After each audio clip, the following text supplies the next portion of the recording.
நிறைவாழ்வு AG சபை வழங்கும் morning மன்னாவிற்கு உங்களை அன்போடு வரவேற்கிறோம்.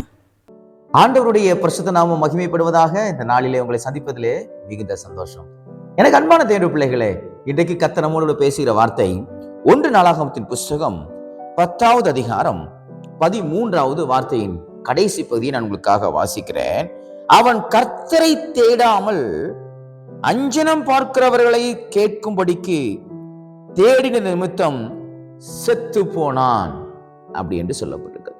கர்த்தரை தேடாமல், சவுலை பற்றி கர்த்தர் சொல்லுகிற வார்த்தை.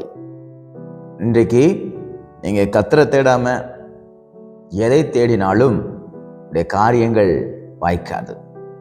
முதலாவது தேவனுடைய ராஜ்யத்தையும் அவருடைய நீதியும் தேடுங்கள், அப்பொழுது இன்றைக்குரிய எல்லாவற்றையும் கர்த்தர் உங்களுக்கு கூட தருவார். எனக்கு அன்பான தேடு பிள்ளைகள், இன்றைக்கு நம்ம தேடுகிறவரை தேடாமல் தேடாதவைகளை தேடி இன்னைக்கு பலவிதமான பிரச்சனைகளையும் பலவிதமான அவமானங்களையும் பலவிதமான தோல்விகளையும் இன்றைக்கு நாம் சந்தித்துக் கொண்டிருக்கிறோம்.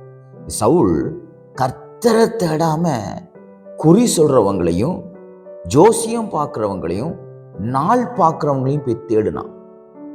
அதனால கர்த்தர் என்ன செஞ்சார் தெரியுமா? அவனை கர்த்தர் கொன்று போட்டார். இந்த 14வது வசனத்தில் சொல்லப்பட்டிருக்கிறது, அதற்காக அவர் அவனை கொன்று, கர்த்தரே சவுலை கொன்றார். ஆனால் நீங்கள் 10வது அதிகாரத்திலே 4வது வசனத்தை படித்து பார்ப்பீர்கள். தன் ஆயுததாரியை நோக்கி விருத்த சேதனம் இல்லாதவர் வந்து என்னை அவமானப்படுத்தாதபடிக்கு நீ உன் பட்டயத்தை உருவி என்னை குத்தி போடு என்றான். தேவனுடைய ஆயுததாரி மிகவும் பயப்பட்டதனால் அப்படி செய்ய மாட்டேன் என்றான். அப்பொழுது சவுல் பட்டயத்தை நட்டு அதன் மேல் விழுந்தான் என்று சொல்லப்பட்டிருக்கிறது. தற்கொலை செய்து கொள்கிறான். அதை நன்றாக கவனிக்க வேண்டும்.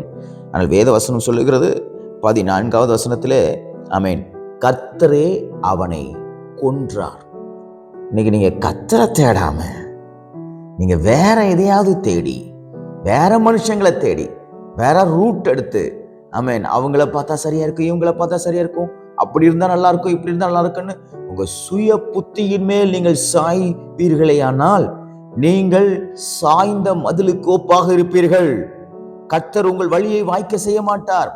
இந்த நாளிலே நீங்கள் கர்த்தரை தேடுங்கள். பிரசங்கத்தை கேட்பாங்க, சர்ச்சுக்கு வருவாங்க, ஆராதிப்பாங்க. ஆனா தேட வேண்டியவரை தேடாம தேடக்கூடாத நபர்கள் மேல் பின்னாடியே போயிட்டு இருப்பாங்க, பின்தொடர்ந்து வருவாங்க, அவங்கள ஃபாலோ பண்ணிக்கிட்டே இருப்பாங்க. ஆனா இன்றைக்கு கர்த்தர் உங்களோட தெளிவாய் பேசுகிறார். எனக்கு அன்பான சகோதரனே, எனக்கு அன்பான மகனே, எனக்கு அன்பான மகளே, நீ முதலாவது நீ என்னை தேடு. கர்த்தரை தேடுகிறவர்களுக்கோ ஒரு நன்மையும் குறைவுபடாது. ஆனால் சவுலோ கர்த்தரை தேடாமல் அஞ்சனம் பார்க்கிறவர்களை தேடினபடினாலே கர்த்தர் அவனை கொன்று போட்டார். இன்றைக்கு உங்களுக்கு வரக்கூடிய சில காரியங்கள், அது நீங்கள் போகிற பாதை தவறாக இருக்கிறபடினாலே அது எல்லாம் தோல்வியாக முடிந்திருக்கிறது. இன்றைக்கு கர்த்தரத்துல கேளுங்க, ஆண்டவரே எல்லா காரியத்திலையும் நான் உங்களை முன்னாடி நான் வச்சு போகணும். முதல்ல நான் உங்களை தேடணும். எல்லாத்துக்கும் நேரம் இருக்கும். டியூஷன் போறதுக்கு நேரம் இருக்கும், வேலைக்கு போறதுக்கு நேரம் இருக்கும், துணி துவைக்கிறதுக்கு நேரம் இருக்கும், வேலை பார்க்கறதுக்கு நேரம் இருக்கும், எல்லாரையும் போய் பார்க்கறதுக்கு நேரம் இருக்கும், சொந்தக்காரங்களை போய் பார்க்கறதுக்கு நேரம் இருக்கும். ஆனா கர்த்தரை தேடுறதுக்கு மட்டும் கேட்டா அவங்க சொல்லுவாங்க, என்ன தெரியுமா? எனக்கு டைமே இல்லை பாஸ்டர், நேரமே இல்லை, என்ன பண்றது? நானும் என்னெல்லாமோ பார்க்கிறேன், என்னெல்லாமோ முயற்சி பண்ணி பார்க்கிறேன், ஆனா என்னால நேரம் கொடுக்க முடியலன்னு சொல்லுவாங்க. எனக்கு அன்பான தேவனுடைய பிள்ளைகளே, நீங்க கர்த்தரை தேடுறதுக்கு நேரம் கொடுக்காம நீங்க கர்த்தரை தேடாம நீங்க இருப்பீங்கன்னா அது உங்களுடைய வாழ்க்கையிலே பல ஆசீர்வாதங்களையும் தடுத்துவிடும், அது தடை செய்துவிடும். மற்றும் நீங்கள் பரலோக ராஜ்யம் போவதற்கு தேவனுடைய வழிநடத்துதல் உங்களுக்குள்ளே காணப்படாது. இன்றைக்கு உங்களை நீங்களே சரி செய்து கொள்வீர்களா? ஆண்டவரே, நான் ஜோசியம் பார்க்காமல், நான் ஜாதகம் பார்க்காமல், சில கிறிஸ்தவர்கள் நாள் பார்க்கிறாங்க. நாள் பார்க்கிறவங்க எத்தனை பேர் இருக்காங்க தெரியுமா? கல்யாணத்துக்கு வந்து டேட்டு கேட்பாங்க. டேட்டு கேட்டால் நான் நினைப்பேன், சரி பரவாயில்ல நீங்கள் சொல்லுங்க அப்படின்னு கேட்டால் அவங்க கரெக்டாக முகூர்த்த நாளை பார்த்து வைப்பாங்க. எனக்கு அன்பான தேடு பிள்ளைகளே, அஞ்சனம் பார்க்குறீங்களா? பேராசி பார்க்கீங்களா? ஜாதகம் போய் பார்த்துட்டு இருக்கீங்களா? கர்த்தரை தேடாம. ஆனால் கர்த்தர் இன்றைக்கு உங்களை எச்சரிக்கிறார், நீங்கள் கர்த்தரை தேடுவீர்களானால் அவரை கண்டடைவீர்கள். இல்லை என்றால் பலவிதமான ஆசீர்வாதங்களை அடையாமல் நீங்கள் விட்டு விடுவீர்கள். இன்றைக்கு உங்களுடைய புத்தியை மாற்றிக்கொள்வீர்களா? உங்கள் சுய புத்தியின் மேல் சாயாமல் கர்த்தரை தேடுங்கள். ஆண்டவரே, நான் சவுலை போல உம்மை தேடாமல் மற்றதை தேடி வாழ்க்கையில் ஆசீர்வாதங்களை இழந்து விடாதபடிக்கு எனக்கு ஞானத்தை தாரும். ஆண்டவரிடத்துல கேளுங்க. முதல்ல ஜெபம், 2வது பைபிள்.